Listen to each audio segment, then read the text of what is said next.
Independent parameter होता है, जबकि जो आपका करंट है वो डिपेंडेंट पैरामीटर होता है। फिर उसके बाद आप क्या करते हैं कि आप डिवाइस लेते हैं, जो कि इस केस में आपके पास डायोड है, ठीक है। डायोड के साथ आपने उसको एक रेजिस्टर लगाते हैं। रेजिस्टर लगाने की रीज़न ये होती है कि आपने करंट को लिमिट करना होता है, और फिर आप इसको एक वेरिएबल वोल्टेज सप्लाई जो है वो उससे कनेक्ट कर देते हैं, ठीक है। फिलहाल आप सिंपलिसिटी के लिए समझ लें कि ये जो रेजिस्टर है इसकी वैल्यू 0 है, मतलब रेजिस्टर ना होने के बराबर है। नजर आ रहा है आप लोगों को ये जो सर्किट बनाया मैंने?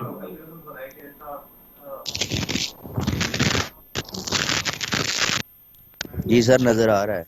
अच्छा, तो अब आप करते क्या हैं कि आपने वोल्टेज जो है ना, यहाँ से ये जो वेरिएबल वोल्टेज सप्लाई है, यहाँ से आपने वोल्टेज को चेंज करना शुरू करना है। You change the voltage from 0 volts and gradually increase it to a certain higher value, maybe let's say 10 volts or something, ठीक है। और आप क्या करते चले जाते हैं, आप साथ के साथ यहाँ पे एक एम्पेयर मीटर लगा के करंट मेजर करना शुरू कर देते हैं, और डायोड के अक्रॉस वोल्टेज मेजर करना शुरू कर देते हैं, ठीक है।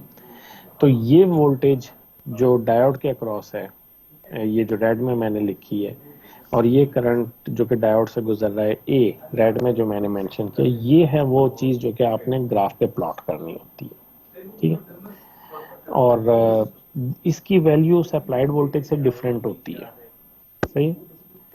तो क्योंकि वो अप्लाइड वोल्टेज जो है, मतलब अगर आपने जिसे इसे पढ़ा है, किरचॉफ्स वोल्टेज लॉ पढ़ा है, कि अप्लाइड वोल्टेज जो होगी वो क्या होगी, वी एस कह देता हूँ, source voltage will be equal to V D plus V R. R वो वोल्टेज ड्रॉप जो कि रेजिस्टर के क्रॉस हुआ, डी वी डी वो वोल्टेज ड्रॉप जो कि डायोड के क्रॉस हुआ, ये दोनों का सम जो है सोर्स वोल्टेज के बराबर होगा, ठीक है जी। तो आप क्या करते हैं कि वोल्टेज को स्टेप बाय स्टेप बढ़ाते चले जाते हैं, और जो ये रेड कलर में है वी डी और ए डी आई डी कह दें कि drain current, sorry diode current जो है उसको आप प्लॉट करते हैं। तो ये आपको पॉइंट्स मिलते चले जाते हैं, कोई ये पॉइंट मिल गया आपको, ये पॉइंट मिल गया, ये मिल गया, ये मिल गया। फिर आप उन पॉइंट्स को क्या करते हैं, इनको कंबाइन कर देते हैं, और आपके पास एक कर्व आ जाती है। ये कर्व जो है ये कहलाती है कैरेक्टरिस्टिक कर्व। क्यों? क्योंकि ये कैरेक्टरिस्टिक किसकी बता रही है, ये डिवाइस की कैरेक्टरिस्टिक बता रही है। ये जो कैरेक्टरिस्टिक कर्व आपको मिली है ना, इसकी खास बात ये है कि ये जो आर आपने लगा रखा था, दिस आर, इससे ये इंडिपेंडेंट है, इसके कोई इशू नहीं है, नहीं, इसका कोई इशू नहीं। आर की वैल्यू जो मर्जी हो जाए, आपकी कैरेक्टरिस्टिक कर्व जो है ना ये सेम रहेगी। उसकी वजह क्या है, क्योंकि कैरेक्टरिस्टिक कर्व जो है, इसलिए हम इसको कहते हैं कि डिवाइस की कैरेक्टरिस्टिक कर्व है। It's the characteristic curve of the device, not sorry, ये मेरा बोर्ड गायब हो गया, मेरे ख्याल है कुछ गलत जगह पे मैंने टच कर दिया इसको। अच्छा जी, तो ये डिवाइस की कैरेक्टरिस्टिक कर्व इस सर्किट की नहीं है। खास बात क्या है कि ये सर्किट की नहीं है, this is not of circuit, ये डिवाइस की कैरेक्टरिस्टिक कर्व है। ये अगर चेंज होगी तो तब चेंज होगी जब आप ये डायोड चेंज करेंगे, ठीक है। अब लोड लाइन आप लोगों ने पढ़ी है, जो कि पढ़ी होगी, आई अज्यूम के पढ़ी होगी आप लोगों ने, ठीक है। लोड लाइन कैसे आपने की, चले अब मैं यहाँ पे कोई वैल्यू दे देता हूँ इस आर को, और आर की वैल्यू दे देता हूँ लेट से मैं के, क्या वैल्यू दे दी जाएगी आर को, आप बताएं। This R should be given like what,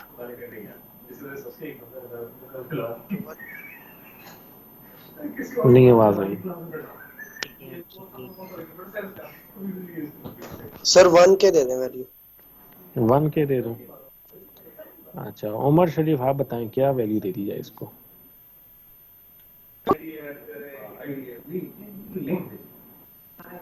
okay so you are also not there. Zameer Chaudhary 1K दे दें।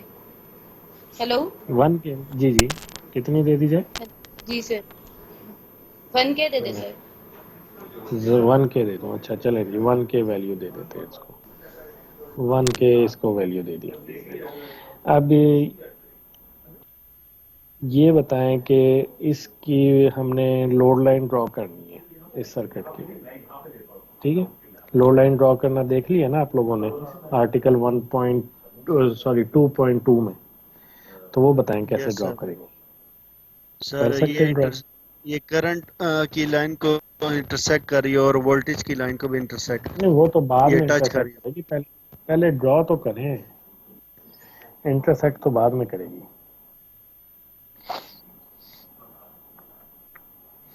अच्छा जी अब देखें बात सुने। लोड लाइन जो है ना वो सर्किट की प्रॉपर्टी है उसका डिवाइस से कोई लेना देना नहीं होता। और इसको आप ड्रॉ इस तरह से करते हैं कि यू टेक बाउंड्री कंडीशंस। आप बाउंड्री कंडीशन अप्लाई करेंगे और उन बाउंड्री कंडीशंस के कॉरेस्पॉन्डिंग आपको 2 पॉइंट्स मिलेंगे। ठीक है उन दो क्योंकि 2 वेरिएबल्स है ना हमारे पास एक वेरिएबल वोल्टेज है और एक वेरिएबल करंट है। हम इन दोनों की बाउंड्री कंडीशंस डालेंगे 2 वेरिएबल्स के अगेंस्ट हमें 2 पॉइंट्स मिलेंगे। 2 पॉइंट से मिलके जो लाइन बनेगी वो हमेशा एक स्ट्रेट लाइन होगी because with 2 points you can draw a straight line only. ठीक अब वो बाउंड्री कंडीशंस क्या होंगी। बाउंड्री कंडीशन क्या होती है अगर हम इसकी अगर हम वो बनाएं ओहम्स लॉ इस सर्किट के ऊपर अप्लाई करें यही जो मैंने अभी पहले कर भी रखा है। ठीक है मैंने कहा था कि G V S is equal to V D plus V R. सही है उधर ग्राफ पे हमारे पास क्या है बाउंड मतलब वेरिएबल्स क्या है एक्स एक्सिस पे क्या है कोई बताएगा मुझे। वीडी सर वोल्ट जी वी डी किसने बताया। सर मैंने वलीद किसने नाम बता दें मैं एलिसा अलीजा ने बताया कि वी डी है। बिल्कुल ठीक आपने बताया कि ये वी डी है डायोड वोल्टेज। और दूसरा वाई एक्सिस पे हमारे पास क्या चीज़ है आईडी वाई सर एक्सिस पे आईडी आईडी है। ठीक है तो हमने जो बाउंड्री कंडीशंस लगानी है वो वीडी और आईडी पर लगानी है। ये जो इक्वेशन मैंने ओम्स लॉ की लिखी है इसके अंदर क्या है आपके पास वी एस है वी डी है वी आर है। तो ओम्स लॉ हमने लगाना है अब आईडी भी लेके आना है इसके अंदर कहीं से ना अभी आईडी मिसिंग है इसके अंदर। ठीक है तो सर आईडी आई आर कहाँ से कर ला। देंगे आई हाँ आर वी आर को हम रिप्लेस कर देंगे I R I D R से यानी कि हमारे पास इक्वेशन बन जाएगी V S is equal to V D plus I D R. ठीक है आईडी अब यहाँ पे हमने देखा कि डायोड से जो करंट फ्लो कर रहा है वही करंट है जो कि आर से फ्लो कर रहा है। तो लिहाजा हमने यहाँ पे आईडी लिख दिया। This might be not true in some other circuit हो सकता है यहाँ पे अगर कोई और ब्रांच होती तो कहीं और करंट डिवाइड हो रहा होता फिर ये चीज़ ना कर पाते। इधर तो आसान काम था हमारे पास। ठीक तो हमने ये एक इक्वेशन लिखी। ये एक इक्वेशन किसकी सर्किट की। अब इसके अंदर हमने बाउंड्री कंडीशंस डालनी है। एक बाउंड्री कंडीशन ने डालनी है वीडी की और दूसरी बाउंड्री कंडीशन डालनी है आईडी की। वीडी की कंडीशन हम डाल देते हैं कि वीडी इक्वल टू 0 और इसी तरह से आईडी की भी कंडीशन डालेंगे आईडी इक्वल टू 0। अच्छा अब आप लोग ये कोई सोच रहा है कि जी 0 क्यों डाला हमने क्योंकि इधर ग्राफ पे आ जाए। मैंने कहा कि बाउंड्री कंडीशन अब बाउंड्री क्या है इसकी यही होगी ना कि आई की बाउंड्री ये होगी कि आई 0 हो जाए आई इक्वल टू 0 इस तक बिल्कुल एज पे आ जाएगा यानी कि इस एक्सिस पे लाई करेगी चीज़। आई 0 का मतलब है कि जो पॉइंट है वो कहाँ पे होगा एक्स एक्सिस पे। और जब हम V0 करेंगे तो V0 का मतलब होगा कि जो पॉइंट होगा वो हमारा वाई एक्सिस पे होगा। तो इस तरीके से आसानी ये हो जाती है कि आपको पॉइंट के लिए सिर्फ एक वेरिएबल चाहिए। मतलब जब आपने I0 कर दिया तो all you need to find के उसके कॉरिस्पॉन्डिंग v की वैल्यू कहाँ आती है, वो यहाँ पे बनती है या यहाँ पे बनती है या यहाँ पे बनती है। ठीक है, तो वही काम अब हमने यहाँ पे करना है। हमने इसके अंदर डाल देना है जी id equal to 0। id equal to 0 जब हम इसमें पुट करेंगे तो हमारे पास क्या हो जाएगा, vs will be equal to vd। ठीक है, जो लास्ट टाइम में IDR वाली वो 0 हो जाएगी। और VS कितना है, VS हमें पता है कि VS हमने दे रखा है खुद के जी, ये 10 वोल्ट्स का है। अच्छा, यहाँ पे एक चीज याद रखें कि VS को आपने कांस्टेंट रखना है, इसको वेरिएबल नहीं करना। VS वेरिएबल था जब आप कैरेक्टरिस्टिक कर्व प्लॉट कर रहे थे, जब आप लोड लाइन प्लॉट कर रहे हैं तो फिर VS कांस्टेंट होगा। यानी कि सर्किट के पैरामीटर कांस्टेंट रखने, R को कांस्टेंट रखना है, V को कांस्टेंट रखना है। ठीक है, ये चीजें नहीं चेंज करनी। तो VS अगर हमने 10 वोल्ट्स रखा है तो अब हमें पता चल गया कि जी VD is equal to 10 volts. तो अब हमारे पास सॉरी क्या हो गया, तो अब हमारे पास क्या हो गया कि इस ग्राफ पे 10 वोल्ट्स का पॉइंट था, लेट से कि यहाँ पे था 10 वोल्ट्स, तो ये हमें मिल गया कि जी ये पॉइंट बन गया। इस पॉइंट को मैं कर देता हूँ रेड, ये देख लें, ये रेड पॉइंट मिल गया हमें। ID 0 और VD 10 वोल्ट्स। ठीक है, दूसरी बाउंड्री कंडीशन लगा देते हैं हम इसके ऊपर, और दूसरी बाउंड्री कंडीशन ये कि VD 0 कर देते हैं। VD 0 करेंगे तो हमारे पास जो इक्वेशन बनेगी that would be VS equal to ID RS, and from there we can find ID हमारा इंटरेस्ट है क्योंकि y एक्सिस पे ID है, तो ID will be equal to VS over RS, and this would be 10 volts divided by 1 kilo ohm, and it would be equal to 10 milliampere। ऐसे ही तो जी curve के ऊपर हमारे पास आ गया कि लेट से कि ये पॉइंट हमारे पास आ गया जी, ये पॉइंट है 10 मिलीएम्पेयर को कॉरिस्पॉन्ड जो कर रहा है। इन दोनों पॉइंट्स को ज्वाइन करें, ये आपकी लोड लाइन बन गई। और लोड लाइन और कैरेक्टरिस्टिक कर्व जिस जगह पे इंटरसेक्ट कर रहे हैं, this is your Q point. ठीक है, क्यू पॉइंट का टर्म अभी तक इस चैप्टर में आपने देखी है कि नहीं देखी, यूज हुई हुई है क्या?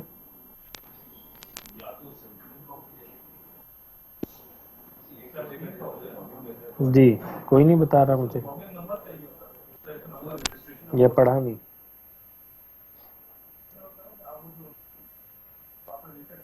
अच्छा जी, सर वो वाला चलो। पॉइंट जहाँ पे जो है ना वोल्टेज और करंट मैच करता है उस डिवाइस का और जो है सर्किट का। हाँ, आपने कहा असल चीज ये है कि वो डिवाइस और सर्किट। ठीक है, लेकिन डिवाइस की एक कैरेक्टरिस्टिक कर्व यस सर।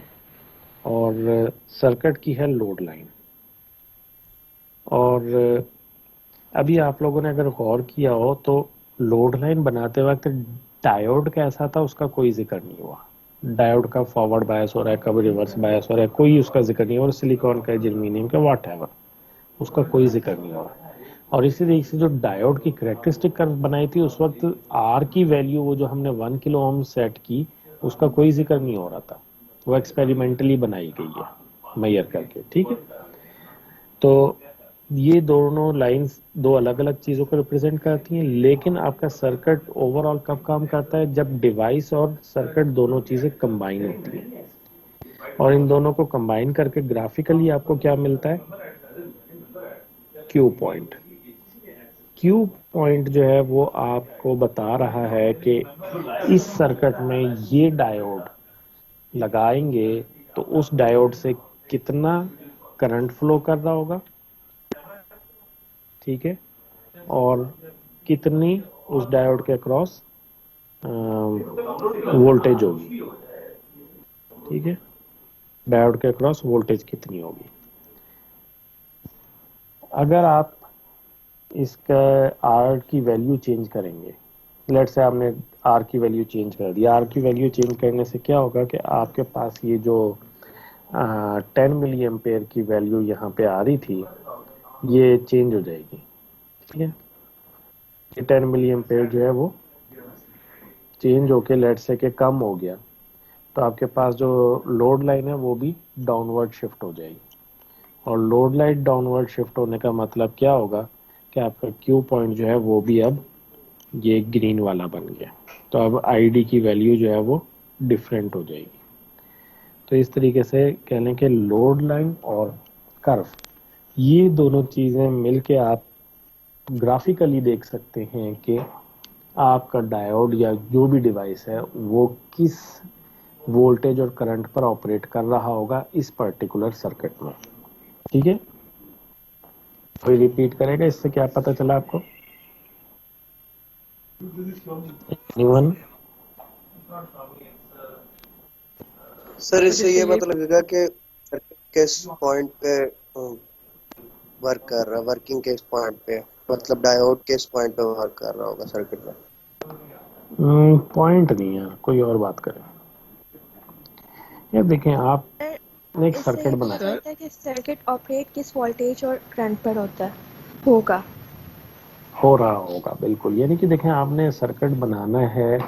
देखिए, इंजीनियरिंग में आपका मतलब ये सारा कोर्स पढ़ने का मकसद क्या है कि आपको सर्किट जोड़ने से पहले पता हो कि जब मैं इसको इतनी वोल्टेज दूंगा, इतने मैं रेजिस्टर की वैल्यू लगाऊंगा, इतना जो है मैं ये पर्टिकुलर डायोड में इसके अंदर लगाऊंगा, और जब मैं इसको ऑन करूंगा तो डायोड में से कितना करंट गुजर रहा होगा, डायोड के क्रॉस वोल्टेज क्या होगी, ये चीज़ें आपको पता होनी चाहिए।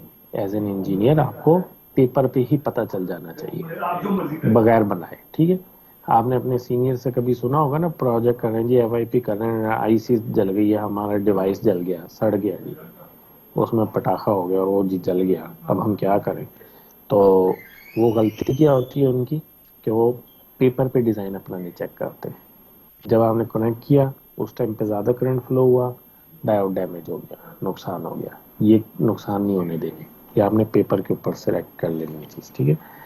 तो लोड लाइन आपके लिए सर्किट का पैरामीटर देती है, करेक्टरिस्टिक कर्व आपके लिए डिवाइस पैरामीटर देती है, और जब सर्किट और डिवाइस को आप कंबाइन करके लगाएंगे तो क्या होगा, वो आप लोगों को क्यू पॉइंट बता रहा है कि क्यू पॉइंट आपको डिटरमिन कर देता है कि ये सिचुएशन हो रही होगी इस सर्किट में इस डिवाइस के साथ, ठीक है। अल्टरनेटिवली आप क्या कर सकते हैं, अभी ये जो चीज़ थी ना, ये ग्राफिकल मेथड था, ठीक है। आप अल्टरनेटिवली क्या कर सकते हैं, आप अलजेब्रा यूज़ कर लें। आपके पास वो है ना, साइमल्टेनियस सॉल्विंग होती है ना, साइमल्टेनियस सॉल्व कर लें इसको, इक्वेशन को साइमल्टेनियसली सॉल्व कर लें। लेकिन उसमें फिर क्या होगा कि आपके दो अननोन पैरामीटर्स हैं ना, कि वी डी क्या वैल्यू होगी और आई डी की क्या वैल्यू होगी, तो यू नीड टू इक्वेशंस, ठीक है। और वो दो इक्वेशंस कौन सी होंगी, एक इक्वेशन जो है वो सर्किट को रिप्रेजेंट करेगी, जो कि यहाँ पे हमने बनाई है, दिस वन। ये जो इक्वेशन है ना, ये सर्किट को रिप्रेजेंट कर रही है, नजर आ रही है। V is equal to V D into I D R D. मैं इसको रेड से रेक्टेंगल कर देता हूँ। This equation is representing the circuit. यानी कि आपको कैसे मिलेगी, कैसे लिए, बाय अप्लाइंग, क्या अप्लाई किया था हमने, केवीएल अप्लाई किया था on the loop. May be आगे किसी और सिनेरियो में आपको शायद केसीएल अप्लाई करके ये मिल जाए, ठीक है। और may be simple Ohm's law apply करके मिल जाए, ठीक है। तो ये तो आपको इस तरीके से मिल जाती है। दूसरी चीज क्या चाहिए आपको, देखना ये इक्वेशन किस चीज को रिप्रेजेंट कर रही है, जो अभी हमने बनाई थी, ये इक्वेशन रिप्रेजेंट कर रही है इस लोड लाइन को। दूसरी इक्वेशन आपको चाहिए जो कि इस कैरेक्टरिस्टिक कर्व को रिप्रेजेंट कर रही है, ठीक है। नजर आ रहा है आप लोगों को? क्योंकि मैं थोड़ा सा जूम आउट करके और पैन करके राइट कर रहा हूँ पूरे बोर्ड पे। आई होप कि आप लोग फॉलो कर रहे हैं। आप खुद से जूम इन जूम आउट कर सकते हैं उसको, ठीक। तो जी जूम आउट करके देख लें। मैं अभी ये रेड कलर का एरो बना रहा हूँ, इस जगह पे मैं मौजूद हूँ, ठीक है।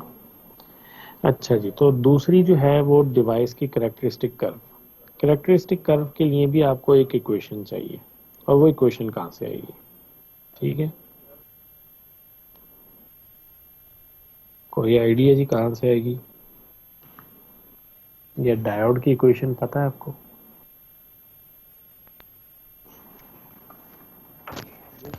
सर ये जो करंट निकाला है डायोड का।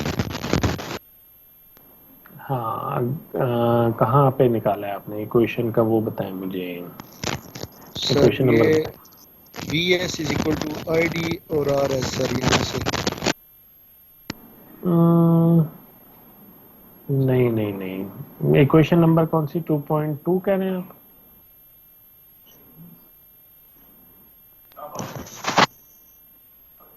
जी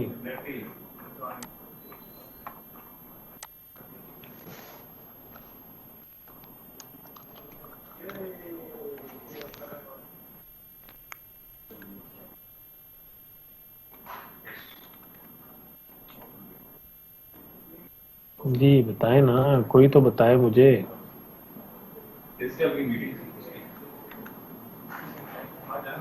सर ये तो सिंपल वी आई इक्वेशन।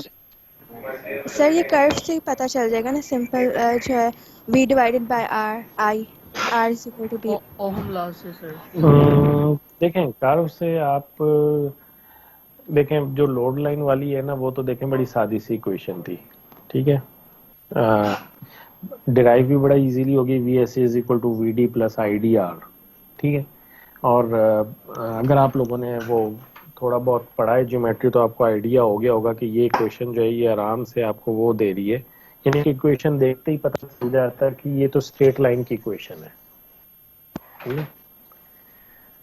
तो बात ये कि जो डायोड की कैरेक्टरिस्टिक कर्व है वो तो स्ट्रेट लाइन नहीं है, वो तो कुछ एक्सपोनेंशियल टाइप की चीज़ है, ठीक है। और क्योंकि वो एक्सपोनेंशियल टाइप की चीज़ है, तो उसके इक्वेशन जो होगी, जो इक्वेशन इस कर्व को रिप्रेजेंट कर रही होगी, वो भी कोई एक्सपोनेंशियल टाइप की ही इक्वेशन होगी।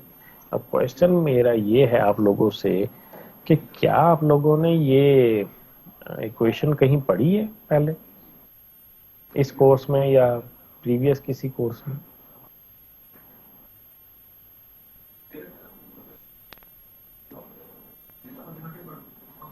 चलें, नहीं पढ़ी आप लोगों ने, let's say for the moment मैं अज्यूम कर लेता हूँ कि आप लोगों ने नहीं पढ़ी।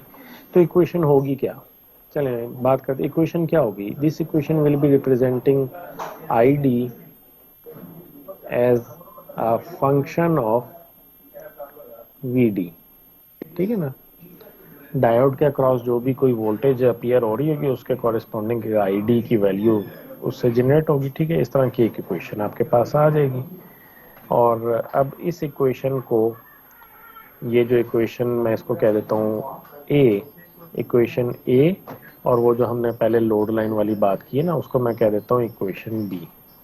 तो ये होगी इक्वेशन बी। इस ए और बी को अगर आप साइमल्टेनियसली सॉल्व करेंगे तो भी आपको बड़े आराम से क्यू पॉइंट की वैल्यू पता चल जाएगी। दो इक्वेशंस, दो अननोन। कौन से दो अननोन? वी डी और आई डी, ठीक है। वी एस इसमें नोन होगा, क्योंकि सर्किट का पैरामीटर आपने खुद लगाना है, आपको पता होगा क्या लगा रहे हैं। आर की वैल्यू इसमें नोन होगी, क्योंकि आप खुद एक रेजिस्टर लगा रहे हैं, तो आपको पता होगा कि रेजिस्टर की वैल्यू आप क्या लगा रहे हैं, ठीक। तो इस तरीके से आप अल्टरनेटिवली वहां से सॉल्व कर सकते हैं। अब यहाँ पे बच्चों आप लोगों का कह लो कि एक तरह से आप लोगों का मैंने एक टेस्ट लिया था, जो कि आप हो गए फेल उसमें, ठीक है। कोई बताएगा कैसे?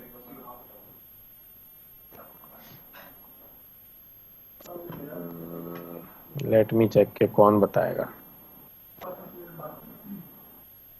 इकरा शहजादी, आप बताएं। ओके, मुबीन तारिक, आप बताएं। ओके, नकी मेहदी, आप बताएं। नहीं पता? नहीं सर। सर बहुत अच्छी इक्वेशन बात जो है नहीं बनी है हमसे। बेटा। मैंने आप लोगों को कहा था कि चैप्टर नंबर 1 आपने रीड करना है 1.8 तक। वहां पे सेक्शन 1.6 में इक्वेशन नंबर 1.4 क्या बता रही है?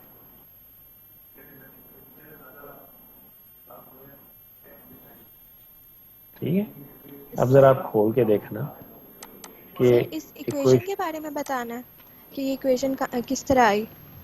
नहीं, मेरा क्वेश्चन ये था आप लोगों से कि क्या ऐसी इक्वेशन आपको पता है जो कि डायोड की यस सर, कैरेक्टरिस्टिक कर्व को रिप्रेजेंट कर सके?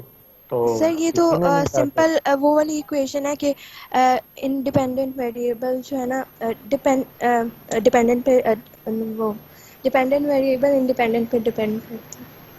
मतलब नहीं, इसमें जो है ना देखें, आई जो इंडिपेंडेंट है कैरेक्टरिस्टिक और कर्व बनाई गई थी, मैं अभी नीचे दोबारा बना देता हूँ। डायोड की कैरेक्टरिस्टिक कर्व कैसी है? डायोड की कैरेक्टरिस्टिक कर्व है इस तरह की, ठीक है। Sir Y is equal to M X plus C वाली बात कर रहे हैं स्लोप की? नहीं, ये वाली बात नहीं कर रहा बेटा। ये कर्व नजर आ रही है जो मैंने अभी बनाई है, जिस पे 0.7 वोल्ट लिखा है मैंने? Yes sir. जी सर। नजर आ रही है? ये कर्व स्ट्रेट लाइन है क्या? No sir. नहीं, कर्व है सर। नहीं है। तो फिर y is equal to M X वाली इक्वेशन इसको कैसे सेटिस्फाई कर सकती है? y is equal to M X वाली चीज जो है वो है आपके पास, जो कि अभी हमने बनाया है कि G V S is equal to V D plus I D R. ये इक्वेशन है जो कि कॉरिस्पॉन्ड करती है y is equal to M X के साथ। मतलब ये ऐसे है कि y is equal to a some constant plus M X. ठीक है, ये इस तरह से आ ओके रही है। ये और ये तो उसको रिप्रेजेंट कर रही है, लोड लाइन को, जो कि स्ट्रेट लाइन इक्वेशन है जिसकी बाउंड्री कंडीशंस डाल के मैंने कहा कि ये जो ग्रीन वाली कर्व है, सॉरी ग्रीन में बनाता हूँ, ये वाली जो कर्व है इसकी इक्वेशन क्या होगी? मतलब देखे ना, आपने यहाँ पे ग्राफिकली सॉल्व किया और पता चला कि ये क्यू पॉइंट बनता है। अगर आप इसको अलजेब्रिकली सॉल्व करें तो आपको क्या चाहिए? आपको इक्वेशन, ये जो लोड लाइन है, लोड लाइन की इक्वेशन चाहिए आपको, जो कि ये मौजूद है। इसी तरीके से आपको इस कैरेक्टरिस्टिक कर्व की इक्वेशन चाहिए, ठीक है, जो कि कोई होगी, आपको अभी नहीं पता थी, ठीक है। एफ ऑफ वी डी, ये कोई इक्वेशन होगी, कोई इक्वेशन होगी। मैंने वैसे ही कहा ना कि I D is a function of V D होगा कोई, ठीक। ये इक्वेशन होगी। आप इन दोनों इक्वेशंस को साइमल्टेनियसली सॉल्व कर लें तो भी आपको क्यू पॉइंट पता चल जाएगा, ठीक है। लेकिन उसके लिए ज़रूरी क्या चीज़ है कि आपको ये जो इक्वेशन है डायोड की, ये जो ग्रीन वाली मैं बार बार रेक्टेंगल बना रहा हूँ, ये इक्वेशन पता हो कि ये क्या है, ठीक है। अब अगर आप लोगों ने किताब पढ़ी होती सही से तो आपको पता होता कि किताब के सेक्शन 1.6 में